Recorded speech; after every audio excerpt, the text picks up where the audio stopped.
eu vou pegar meu café.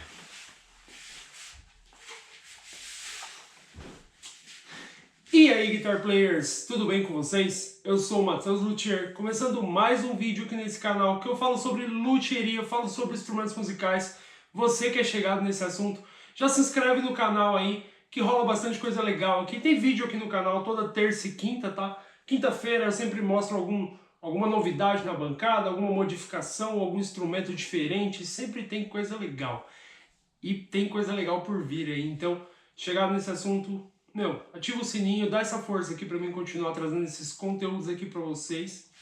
Hoje é Drecada, soltei a caixinha de pergunta ali no Instagram. Eu soltei a caixinha de pergunta agora há pouco. E eu falei, putz, tomara que dê tempo de chegar perguntas o suficiente pra mim fazer um vídeo. E pra minha surpresa, já chegou. Chegou bastante pergunta aqui, então é mais do que o suficiente aqui pra fazer um vídeo, tá? Eu vou dividindo essas perguntas aqui, né? Obrigado a todos vocês que mandaram essas perguntas aqui. Eu vou dividindo ali, nas próximas semanas eu vou responder todas, tá? Então eu vou desde a primeira aqui, ó. A primeira pergunta aqui de hoje é do Queiroz86. Ele perguntou o seguinte: os vídeos que você posta de quinta-feira é sempre sobre o que está acontecendo durante a semana? Então, cara, não, na verdade assim, às vezes sim, às vezes não. O que acontece? Eu solto um vídeo por semana aqui. E aí acontece que às vezes tem semana, por exemplo, que eu gravo 3 instrumentos ou 4 instrumentos, né? Então, como eu solto só um vídeo por semana, alguns vídeos ficam guardados, né? Eu deixo estocado, né? Deixo lá na memória salvo, e aí conforme o tempo vai passando eu vou editando. Mas assim, toda semana eu gravo algum vídeo, pelo menos 1 ou 2 vídeos, né? Mas como eu solto só um, eu tenho um banco de vídeos, né? E aí como que eu faço para ir soltando? Eu não posso... Por exemplo, teve uma semana que entrou bastante Gibson Les Paul, e eu gravei todas, tá ligado? Assim, eu não podia ficar soltando só Gibson Les Paul durante meses, né? Então o que aconteceu? Eu guardei aqueles vídeos e eu solto. Pô, solto um de Gibson Les Paul, aí solto um de Squier, solto um de Fender, né? Solto um de violão, né? Pra dar aquela diversificada, e depois eu volto, solto outro de Gibson Les Paul. Então, Epiphone também. Teve uma semana aqui, que eu gravei 3 Epiphones. Eram diferentes, porém eu gravei na mesma semana. E engraçado, teve um dos vídeos que eu soltei esses dias atrás, eu vou até sugerir que se você quiser assistir depois. Esse vídeo eu soltei, mas ele tinha sido gravado 5 meses antes. Né? Ou seja, esse vídeo aí, ele ficou 5 meses no gelo para soltar. Mas por quê? Porque quando eu gravei esse vídeo, eu tinha acabado de soltar um vídeo de uma guitarra parecida. Não era igual, mas era parecida, né? A modificação feita nelas foram diferentes. Mas assim, para não ficar, pô, Squier, e no outro dia Squier de novo, aí Squier de novo. Então eu faço um banco de dados ali, né? E eu tento ir diversificando, né? Então assim, eu sei que já teve um tempo aí que eu soltei bastante vídeo de Les Paul aí em seguida, mas acreditem, eu tinha muito vídeo de Les Paul gravado, então eu meio que não tive tanta opção, eu tive que soltar. Mas sempre que eu posso eu diversifico, né? Tem vídeo, que acontece às vezes, por exemplo, eu gravo ele aqui na terça-feira, aí, como o conteúdo tá fresco na minha cabeça, eu sei, eu acabei de gravar, eu sei exatamente, às vezes, onde é que eu vou precisar cortar, às vezes não, entendeu? Então, como ele tá muito fresco e é um conteúdo diferenciado, né? Por exemplo, passei as últimas 2 semanas, falei de Les Paul, já falei de Stratocaster, esse vídeo de violão, vou soltar um vídeo de violão para diversificar.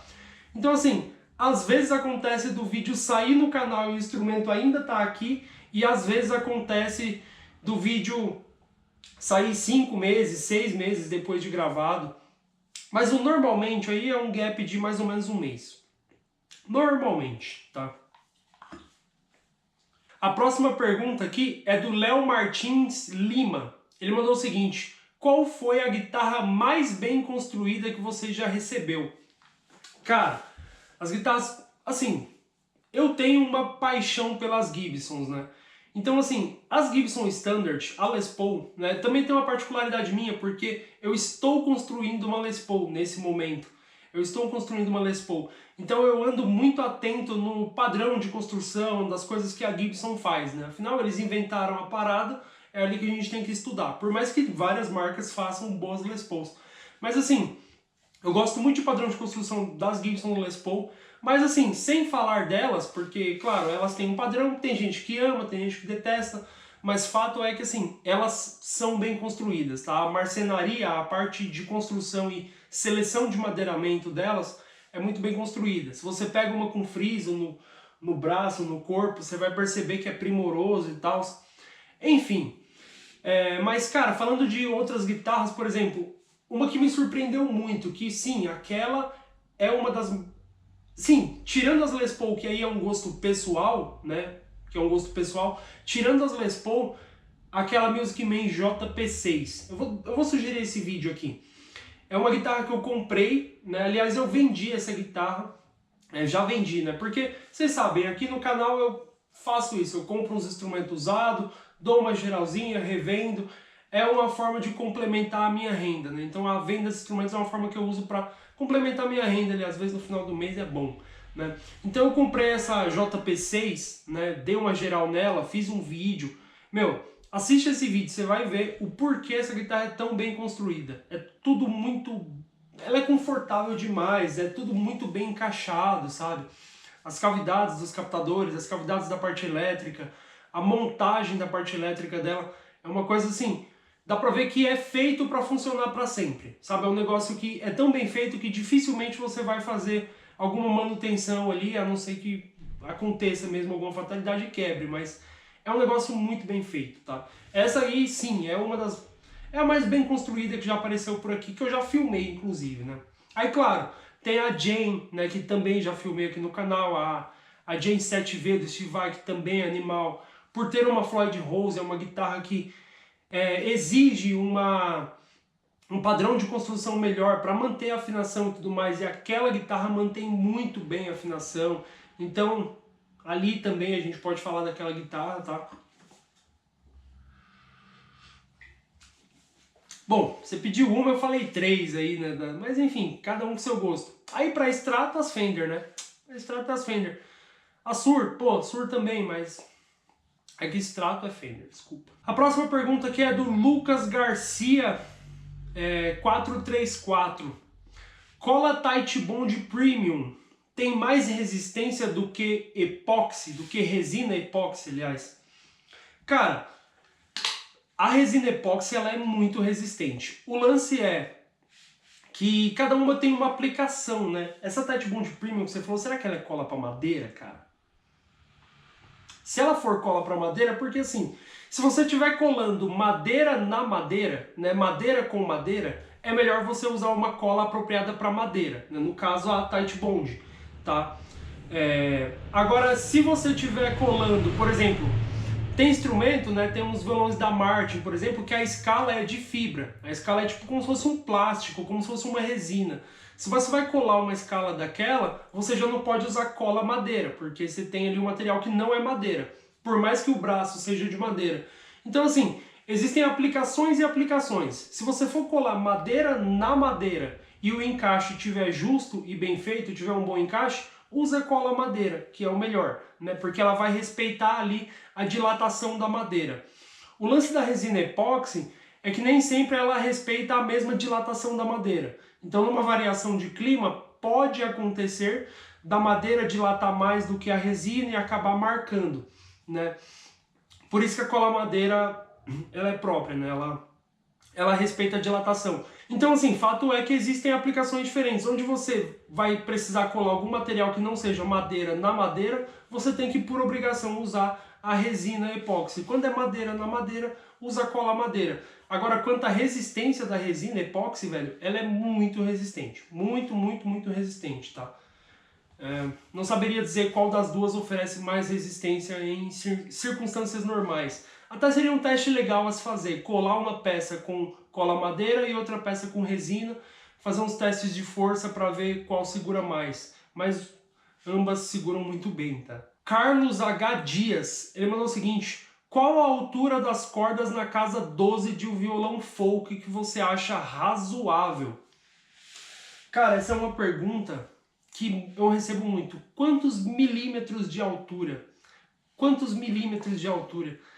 Cara, falando a real pra vocês, depende, velho. Depende do músico, depende do calibre de corda que você tá usando, depende do violão, né? Depende de muita coisa. É muito raso eu chegar aqui e falar, pô, vai ser 2,5 mm ali do traste até a corda, é o ideal. Porque depende do músico, cara. Pode ser que trasteja, pode ser que não. A altura ideal, cara, assim, a dica de ouro que eu te dou é o seguinte: a altura ideal é aquela que você se sentir confortável, né? Então, se tá alto, né, normalmente baixa um pouquinho, testa, vê se tá bom. Pô, tá bom? Ah, dá pra baixar mais. Baixa mais um pouquinho, testa. Tá bom? Pô, tá bom. Gostei. Tá bom. Se tiver bom, não tiver trastejando, aquela é a altura ideal, né? Como cada músico tem uma particularidade, então sempre que eu faço regulagem de violão aqui, eu abaixo a corda, o cliente fala, pô, quero a corda baixa e tal.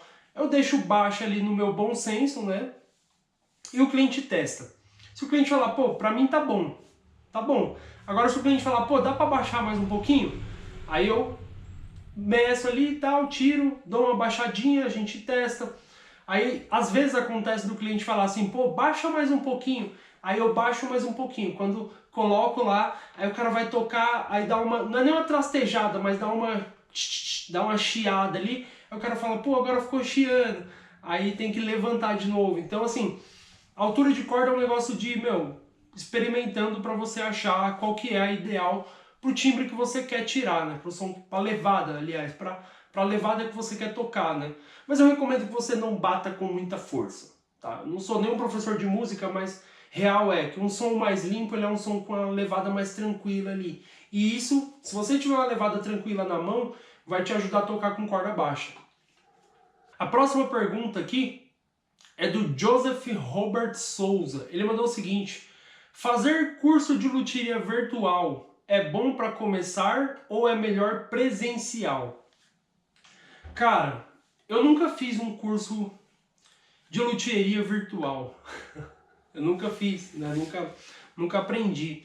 Mas assim, é que eu entendo que nem todos têm a possibilidade de ir até uma escola de luthieria ou de ir até uma oficina onde tem um luthier disposto a ensinar a fazer, certo? Porque tem cidades que simplesmente você não tem esse acesso. Então, se essa é a situação, os cursos online podem te ajudar, né? Eu não fiz nenhum, claro que assim, o pouco que eu vi eu achei que é meio raso assim, mas assim, para você para você começar, né, um curso online que te dê a noção ali das ferramentas que você vai usar e tudo mais, é uma boa ajuda, né? Uma boa ajuda. E você compra ali um instrumento usado, um instrumento velho, um instrumento baratinho, né? E começa a mexer nele para pegar prática, né? Porque na verdade o que vai ensinar a luthieria é a prática, certo? Por exemplo, eu fiz curso de luthieria presencial, né? Então eu ia lá no curso.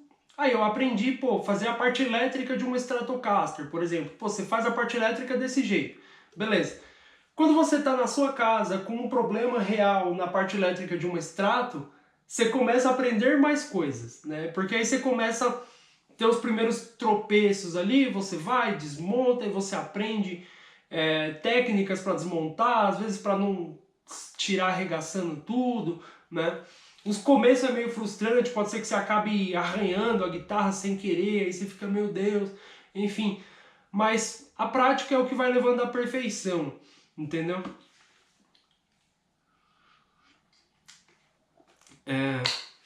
Eu costumo dizer que você tem que fazer mais de 5 vezes uma coisa para você, mais de 5 vezes uma coisa para você aprender a fazer numa boa. Para você assim, se você fizer 5 vezes, na sexta você já vai estar mais tranquilo. Isso aí para qualquer procedimento que você for fazer, entendeu? Qualquer serviço ali, às vezes as primeiras vezes é meio tenso, mas lá pela quinta, sexta vez que você mexer naquilo, você já vai ter calejado um pouco, então a experiência vai levando bem, né?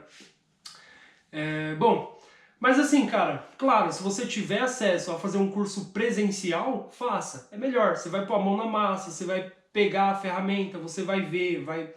Entendeu? Tem, por exemplo, as guitarras da escola, né? No caso, você vai fazer aula numa escola, você vai ter as guitarras da escola para aprender, para mexer, né? Para enfiar a ferramenta. Se você errar, pelo menos você vai ter errado na guitarra da escola. Então, é aquela coisa. Tem que ver o que se adequa melhor na sua realidade, né, cara? A próxima pergunta aqui é do Diogo ECP. Ele mandou o seguinte: qual o valor justo para vender uma Fender Standard mexicana em estado de nova com os tags e etc? Cara, veja bem. O valor normalmente, assim, o valor de mercado de instrumento, por exemplo, você pega o valor dele novo. Isso aí, assim, para falar de uma forma bem rasa, tá? Você pega o valor do instrumento novo e tira ali 20% ou 30%, depende do seu humor, tá? Se você tiver de bom humor, você tira 30% do valor da loja. Então, pô, na loja custa tanto, né? Você vai ali, tira os 20%, 30% e vê se o valor tá adequado para você, entendeu? Vê se o valor tá adequado. Se o valor não estiver adequado, pô, você fala, putz, meu, tirei 30%, achei que ficou barato demais. Tenta pedir próximo do valor dela nova. Talvez você ache alguém. Mas aí, se você pedir muito próximo também do valor da nova, vai fazer mais sentido comprar uma nova, né? Então, assim, cara, meio que é isso. E isso vale pra qualquer coisa, na real, né? Pelo menos isso aí é uma coisa, é uma regra que eu ouvi há muito tempo e às vezes comparando eu percebo isso, né? Por exemplo, às vezes eu quero comprar alguma coisa usada. Quando eu comprei minha GoPro, essa GoProzinha aí que a gente tá filmando, eu comprei ela usada. E eu reparei que o valor dela usada era 30% abaixo do valor da nova. Só que, claro, isso, a gente tá falando de Fender, né, tal. Como a sua tá muito nova, como a sua tá muito, né, que nem você falou, em estado de nova, com os tags e tudo mais, pede 20% ou 15% abaixo, né? Ou, por exemplo, se a sua guitarra é nova, você já mandou fazer uma regulagem, né? Embute ali o valor da regulagem, você vai dar meio que uma empatada, né? Vê aí, vê como é que tá a sua guitarra, cara, mas normalmente é isso aí, né? Quando você compra um instrumento novo, é o que você costuma dizer, né? Você saiu da porta pra fora, você já perdeu 30%, tá ligado? A próxima pergunta aqui, do Diogo ECP também, do mesmo jovem que perguntou da Fender. Ele falou o seguinte: vale a pena investir em amplificadores valvulados? Ah, cara, você veio perguntar pra pessoa errada, mano. Eu gosto, tá? Eu gosto bem de amplificador valvulado. Hoje em dia, eu sei que a galera, a grande maioria, tá preferindo usar a placa de áudio ligado no computador, já tem os Q-Wave e tal. Hoje em dia tem outras saídas que, assim, muitas pessoas vêm aqui trazer guitarra e aí me fala que nem usa ampli, né? Tipo, tanto que, assim, é engraçado que a galera que usa guitarra direto no computador, tal, fone de ouvido, não sei o que, quando liga um valvulado na frente, o cara fica doido, fala, meu, que som é esse e tal? A pressão sonora, né? Então, assim, um amplificador valvulado, ele empurra muita pressão sonora. Mas aí tem que ver também, por exemplo, se você morar em apartamento, o amplificador valvulado já pode te causar problemas, dependendo do volume que você usar. Mas às vezes você acaba se empolgando ali. Então, assim, é o tipo de coisa que é muito legal, mas é o tipo de coisa que pode ser um problema, tá? Quer dizer, com os vizinhos, né? Se é que... Agora, se você quiser irritar a galera mesmo... O Trecada de hoje vai ficando por aqui. Agradeço você que assistiu. Deixa o like aí, deixa o comentário. Tamo junto, obrigado por participar. Valeu!